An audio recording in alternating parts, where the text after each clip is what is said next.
What's up everyone, Nate here from Out of the Basement, and today we're going to be comparing the original Blue Line Return of the Jedi Darth Vader to the new 40th anniversary release from earlier this year. Let's see if the Blue Line Vader can stand the test of time, or will it join many older figures in Black Series retirement? Released in 2014, this Vader has lived in infamy ever since.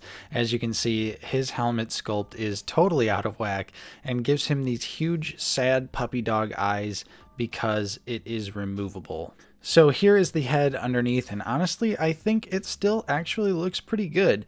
It's way too small and definitely has that peanut head syndrome, but for a pre-photoreal face, the paint apps are actually really clean and the likeness is solid.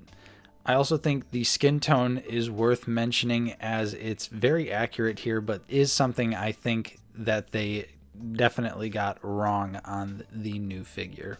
As for the rest of the figure, it's still pretty solid. The soft goods still hold up and look nice. He does have the chain collar as well, which even though it's kind of oversized, it is still very nice and is another detail that is missed on the new updated release. So here is the 2023 version now, and immediately you can see that this helmet sculpt is much better this time around, but is unfortunately very frustrating due to the removable gimmick. He includes an alternate severed hand, not seen on the original Blue Line figure, but the Vader's Wrath one did actually have a removable hand. And here the soft goods are once again well done, but now for some reason Vader no longer has the chain. I think this is pretty lame if you ask me. I feel like one of the most iconic parts of Return of the Jedi Vader is the chain, so to not have that included this time around is a complete bummer. But like I said, the helmet is removable now in two pieces instead of one,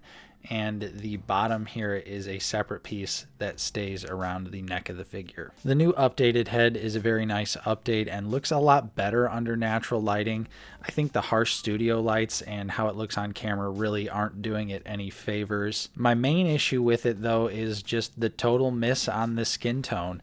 I'm not sure why he has such a normal flesh tone when it's very obvious. You look at any screenshot from the movie and he's as white as a stormtrooper, so I'm not sure who missed the memo on that one, but yeah, that's something that I feel like was a huge miss. The figure does have some very nice articulation upgrades though. You know we love our butterfly joints, and they also included a vertical hinge on the left hand, which is something that only one other Vader has. So they both have some pretty big pros and cons, but they almost balance each other out with the corresponding issues that each figure has.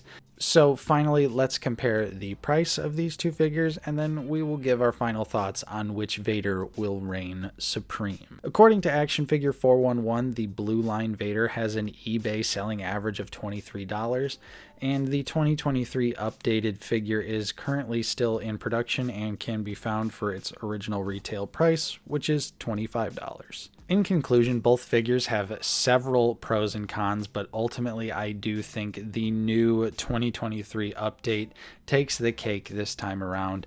The helmet might be one of the worst and most frustrating gimmicks we've had in years, but when you do get it to sit right, it is one of the best looking Vader helmets in the entire line. I also think the updated body, head, and removable hand give it that edge in making it a more useful and accurate figure for your Return of the Jedi display.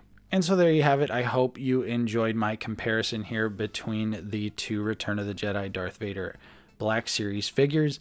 If you did, don't forget to leave a like and subscribe if you are new. We're always talking about Star Wars the Black Series here on the channel. I'm Nate from Out of the Basement. Thank you so much for watching, and I will see you next time.